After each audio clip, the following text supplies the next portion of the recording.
Adamastor.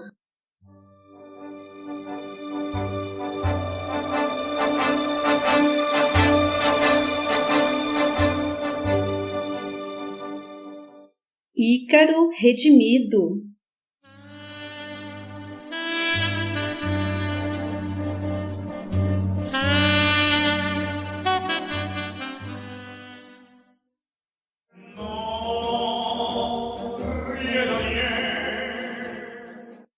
Capítulo 33.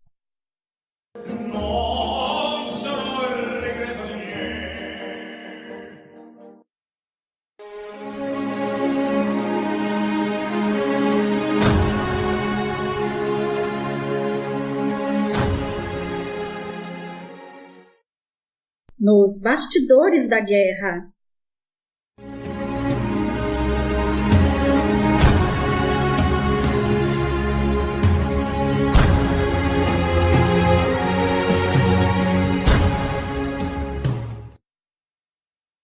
Frequentemente penetrávamos as ruínas em meio a bombardeios a fim de recolher os desencarnados ainda presos aos escombros, quase sempre civis em desespero, infelizes e aparentemente inocentes, no meio do grave conflito. Construções seculares ruíam sob os bombardeios assassinos de ambos os lados da guerra, que não poupavam hospitais, escolas, crianças, mulheres ou idosos, matando apenas para produzir efeitos morais, disseminando a revolta nas regiões inimigas, minguando-lhes a confiança em suas forças, na esperança de que capitulassem ante o poderio do atacante. De outras feitas, vasculhávamos as ferragens retorcidas de aeronaves abatidas, socorrendo pilotos sobressaltados nos interlúdios da morte, sem compreenderem o que se passava, ou completamente inconscientes, fortemente presos aos restos mortais carbonizados, ou intensamente desfeitos em fragmentos irreconhecíveis, como único refúgio no transe doloroso. Assustados diante do poderio armamentista do homem, rogávamos constantemente a Deus para que o sanguinário prélio encontrasse o seu fim, mas os dias se seguiam, longos e terríveis, agônicos e inditosos, amontoando dores e amarguras, acumulando ruínas e somando ódios, sem que muito pudéssemos fazer em prol do imensurável drama terreno. Convém esclarecer certas particularidades da tarefa que desempenhávamos, a fim de que o estudioso da ciência do espírito se intere dos fenômenos que regem a criação em seus variados planos de manifestação, ainda que no vendaval desenfreado das grandes paixões humanas. Diferentemente do óbito por enfermidades ou outros acidentes, o espírito que desencarna submetido à condição de violência, no intenso fragor da luta, desencadeia um quadro aqui denominado cacotanásia. As pungentes emoções do ódio, vivenciadas no trágico momento, o elevado índice de catecolaminas circulantes no universo orgânico, configurando as reações de pavor e fuga, o entrechoque das funestas vibrações antagônicas do ambiente e a presença dos espíritos inferiores atuante no adverso cenário de hostilidades, projetam o recém-desencarnado em um nicho fluídico diferenciado, configurando particularidades que interessam aqueles que o assistem. Como ocorre na maioria dos desenlaces dos homens de mediana evolução moral, de modo geral, eles não podem ser removidos de imediato de seus restos mortais, requerendo tempo variável para isso, em torno de 2 a 5 dias.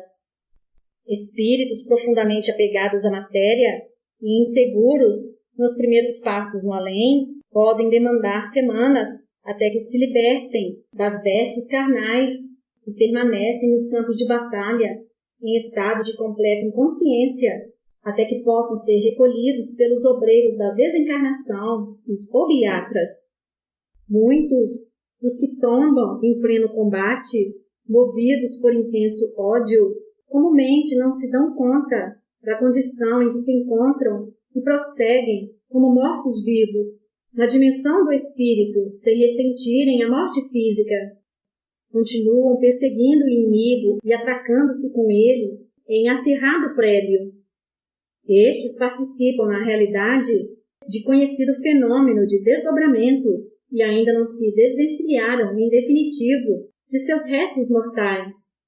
Uma vez que se lhes desvanece o ímpeto de agressão, caem em imenso torpor, sendo reconduzidos automaticamente ao corpo físico e sem conseguir despertá-lo para a continuidade da vida e sem entender o que sucede, entram em desesperante pesadelo. Assim permanece até que se lhes sobrevenha a inconsciência da morte, quando então iniciam de fato as etapas naturais da desencarnação. Alguns, na impossibilidade de recorrerem à defesa do sono profundo, candidatam-se à ovoidização em decorrência da adversa condição em que se encontram se não recebem socorro eficaz. Daí a importância do socorro espiritual em auxílio a estes infelizes.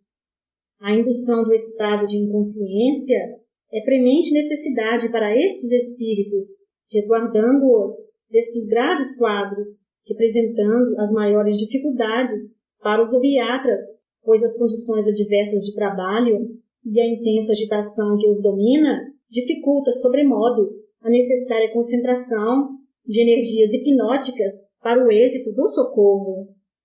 Os aflitos que sucumbem abruptamente em meio a descomunal susto, como aqueles surpreendidos por uma explosão, também vivenciam idêntica condição de emancipação transitória e permanecem tentando recolher o corpo esfacelado, sem compreender o que se passa, em estado de completa demência, requerendo o mesmo tipo de urgente assistência. O pavor, sobrepondo-se ao ódio, no entanto, faculta-lhes facilitado mergulho na inconsciência da morte, demonstrando-nos que a crueldade é força coerciva de ação caótica, desalinhando-nos o mundo íntimo com muito maior intensidade.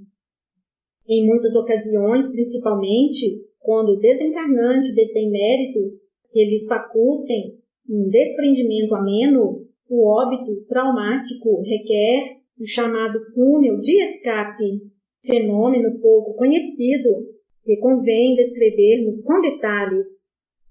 Trata-se de um verdadeiro canal de transição, entretecido em matéria ideoplástica, que envolve o espírito em processo de desprendimento, usado para isolá-lo do ambiente dimensional terreno e projetá-lo de imediato na realidade espiritual. Muitos daqueles que experimentaram o fenômeno de quase morte, conseguindo retornar ao corpo físico no último instante, quando ainda é possível reassumir a vida, puderam visualizá-lo descrito como um longo e escuro tubo, quase sempre intensamente iluminado em sua abertura final, para onde são atraídos, favorecendo-se o trespasse com agradável sensação de plenitude espiritual. Comumente, parentes e amigos de nosso plano os aguardam do outro lado, projetando-os em decorrência da diferenciada arquitetura espacial que sustém o mundo do além, em lugar aparentemente distante de onde se encontram. Os obiatras são adestrados na confecção deste adutor de emancipação, proporcionando grande lenitivo aos trespasses excessivamente traumáticos. Vítimas presas em meio aos escombros de bombardeios, às vezes consumidas por chamas, atadas às ferragens de aeronaves ou sufocadas no interior de embarcações levadas a pique, devido aos elevados cabedais morais conquistados no exercício da bondade, encontram neste recurso eficiente meio para um desenlace confortável. Infelizmente, porém, poucos eram os que guardavam condição para utilizá-lo com proveito. Muitos combatentes, excessivamente arragados ao ódio, ao se desvencilharem de seus restos mortais, são arrebatados para o contingente de desencarnados que servem aos exércitos umbralinos, sem que se possa impedi-los.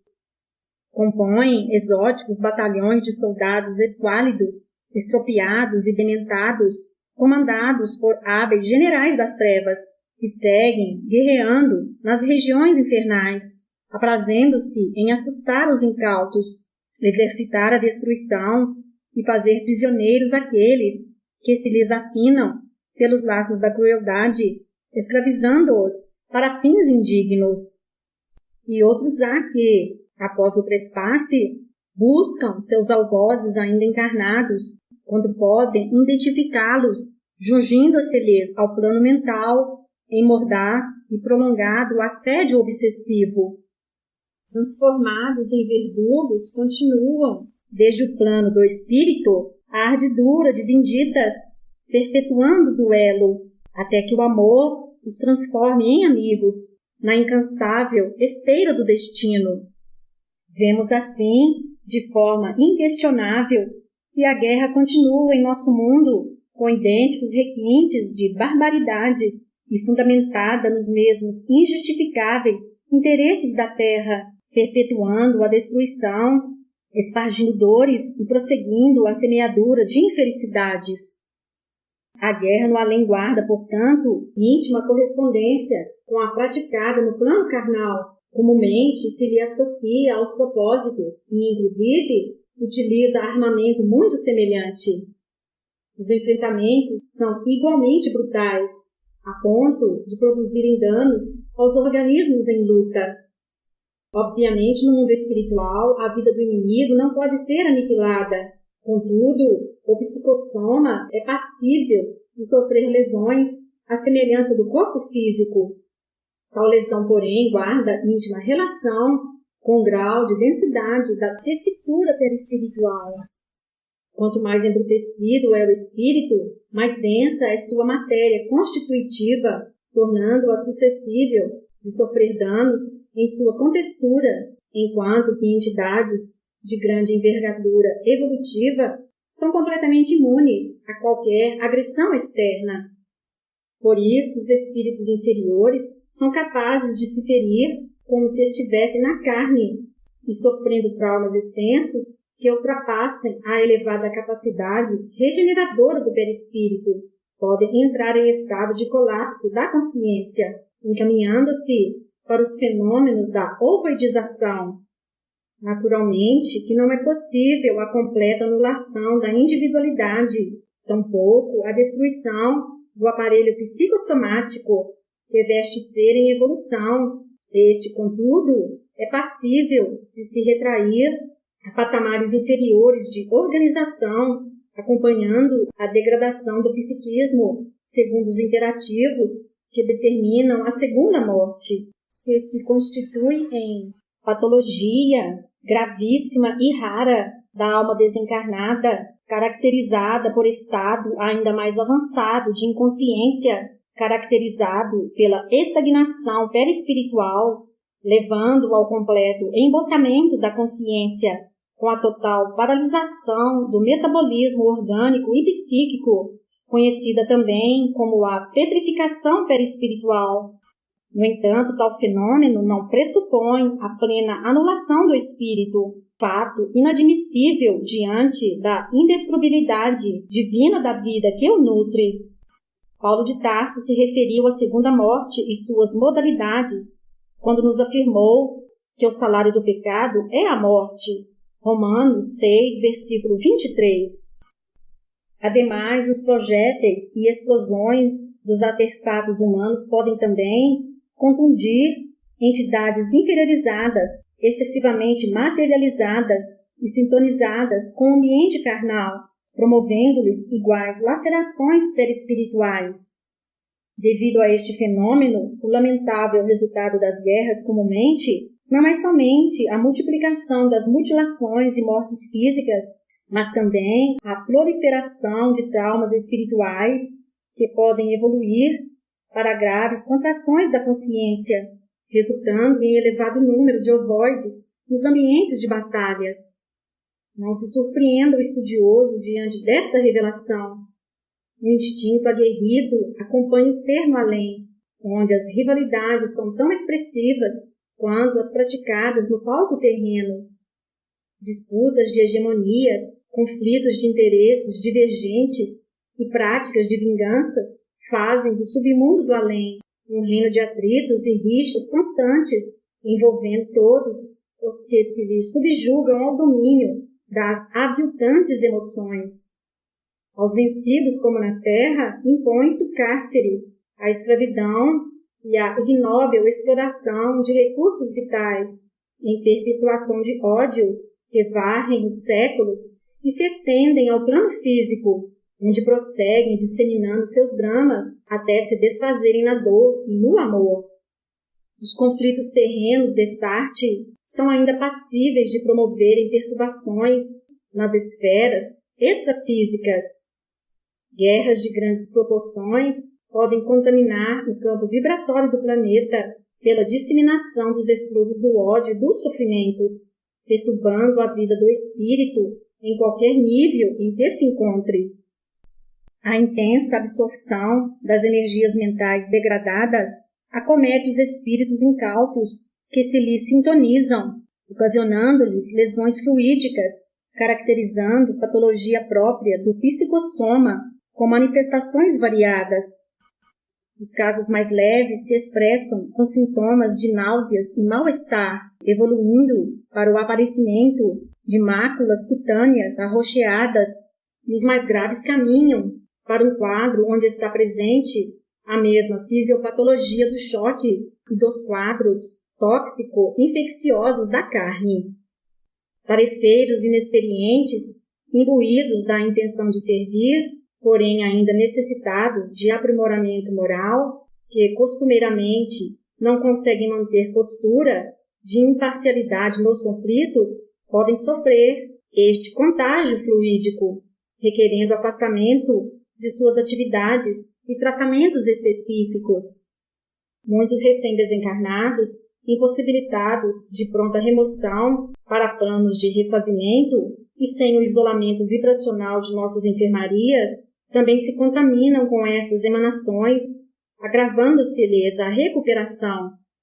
Por isso, os trabalhadores de nosso plano, comumente os menos habilitados como Alberto, periodicamente necessitam se afastar do ambiente de atividades para a descontaminação fluídica, pois, de forma bastante variável, absorvem-nas a ponto de lhes comprometer a saúde perispiritual. Recorrem à hidroterapia, recurso capaz de eliminar com eficiência estes eflúvios negativos, impedindo que se acumulem em níveis perigosos. Porém, é forçoso confessar que, em maior ou menor grau, todos nos deixávamos contaminar pelas vibrações reinantes, sofrendo-lhes as consequências que somente os espíritos muito superiores podem servir incúlumes no hostil ambiente das batalhas humanas. Estes altos teores de emanações psíquicas da guerra, provenientes dos entrechoques das torpes emoções humanas, aglomeram-se ainda perigosamente na atmosfera planetária e, ao atingirem níveis inadequados, desabam em espantosas tempestades vibracionais, imperceptíveis aos olhos humanos. Rompendo o equilíbrio espiritual do orbe, explodem em espetaculares relâmpagos de fogo, reverberando nas regiões magnéticas do plano espiritual, como reflexo dos imensos dramas humanos, acumulados em perigosos eflúvios de ódios. Fonte de imensos sofrimentos para as entidades inferiores, são precisamente previstas pelos nossos técnicos, que nos avisam a tempo de nos recolhermos em abrigos seguros, a fim de não sermos surpreendidos por elas, em meio aos espavoridos guerreiros desencarnados, que prorrompem em estridentes fugas.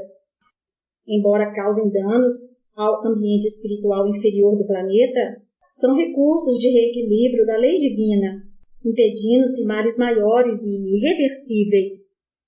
Muitas vezes envolvidos em demasia com o fragor das contendas e assoberbados pelas intensas atividades socorristas, podiam sentir as vibrações dos explosivos bélicos dos homens, e os estilhaços em movimento nos atingiam, causando-nos estranhas e assustadoras sensações, se nos encontrássemos muito próximos a eles, devido à persistência no perispírito de reflexos condicionados, oriundos da vida física. Os menos avisados, como Alberto, por vezes precisavam ser apoiados, pois se sentiam desfalecer. Com o tempo, porém, adestrávamos as emoções, dominando-as completamente, evadindo-nos da sintonização com a balbúrdia que imperava na ribalta de nossas atividades. O terrível panorama da guerra visto do além, multiplicando-lhe o penoso realismo, deveria coibir no encarnado a sua prática, estimulando-lhe a apressada busca de soluções pacíficas para suas contendas. Os recursos gastos e o dispêndio de esforços seriam suficientes para fazer feliz todo o planeta, suprindo todas as suas necessidades. Mas prefere o homem deixar-se imolar pela aspiração de domínio e a ilusão de que o desenvolvimento de armas poderosas poderá lhe facultar a almejada paz e segurança na terra. E acreditando que a morte é o fim de tudo, guarda ele, apregoado ao renitente materialismo, a estranha ilusão de que seja possível eliminar os oponentes, simplesmente matando-os, impondo no cenário terreno seus interesses, livres de toda e qualquer oposição. Triste engodo, jamais se liquida, quem quer que seja, e do plano do espírito a pendenga segue seu mesmo rumo, muitas vezes agravada, aguardando solução real na lei divina. Saibam os homens que a destruição dos inimigos não é solução definitiva para suas querelas, pois a vida continua, carreando suas desavenças para além da morte. Por isso as guerras jamais resolvem desentendimentos e animosidade entre os povos. Nunca terminam com a capitulação do opositor, mas somente quando vencidos e vencedores estabelecem a fraternidade e o colaboracionismo por norma de relação. Sem olvidarmos ainda que as crueldades praticadas na guerra, onde o homem sente que lhe é lícito o exercício de toda maldade, geram a necessidade em futuras reencarnações dos grandes desastres coletivos, quando a dor comparece a fim de propiciar a colheita dos frutos semeados, conferindo preciosas lições aos espíritos e fixando ensinamentos necessários ao equilíbrio dos povos. Por tudo isso, estejamos absolutamente cientes de que não há vitoriosos na guerra, onde todos são derrotados, e somente o amor é arma poderosa bastante para apaziguar todas as contendas e vencer definitivamente os inimigos, transformando-os em verdadeiros irmãos.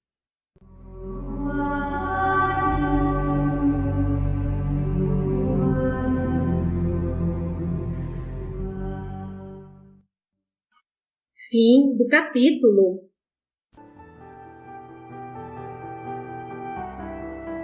E ele lhes propôs esta parábola, dizendo: Que homem dentre vós, tendo 100 ovelhas e perdendo uma delas, não deixa no deserto as 99 e vai após a perdida, até que venha a achá-la? E achando-a, a põe sobre os seus ombros jubiloso. E chegando a casa, convoca os amigos e vizinhos, dizendo-lhes: Alegrai-vos comigo, porque já achei a minha ovelha perdida. Digo-vos que assim haverá mais alegria no céu por um pecador que se arrepende do que por 99 justos que não necessitam de arrependimento. Lucas 15, versículos de 3 a 7.